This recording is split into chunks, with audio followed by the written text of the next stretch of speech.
So let me just first say, parents are struggling all over the country. I've spent time with thousands of parents over the last few years all over America.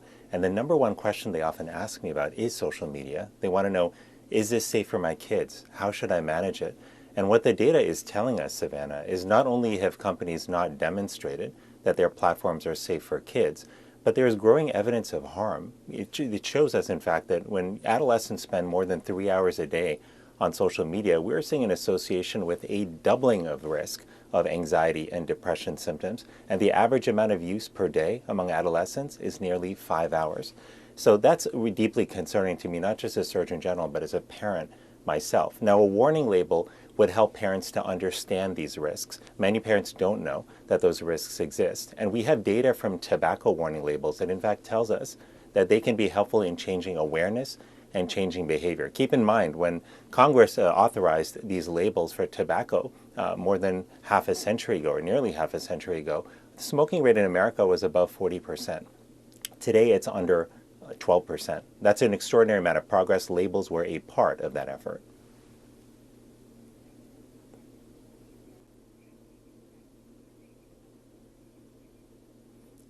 They could do much more, Savannah. And what has happened over the last nearly 2 decades that social media has been around is truly unconscionable when it comes to the health of our kids. We have allowed these platforms to exist, to evolve, to proliferate, to really occupy so much space in our children's lives.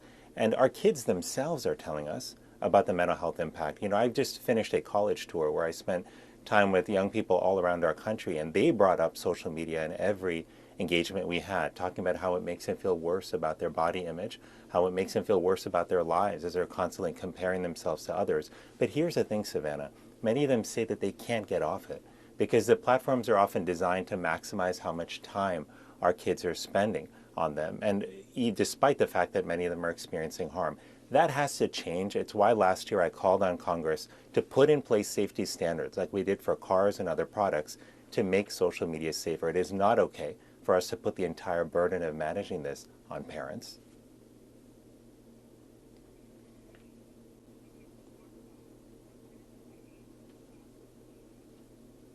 Well, here's how we're approaching it for our kids. My kids are young, and we're starting to have these discussions actually among parents in our school as well.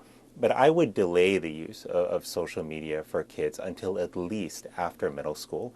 I would also, if your children are on social media, I would create tech-free zones in their day to protect sleep, in-person interaction, and physical activity. That could look like not allowing technology at the dinner table when you're eating together. It could look like taking technology away 1 hour before bedtime and then giving it back to kids in the morning.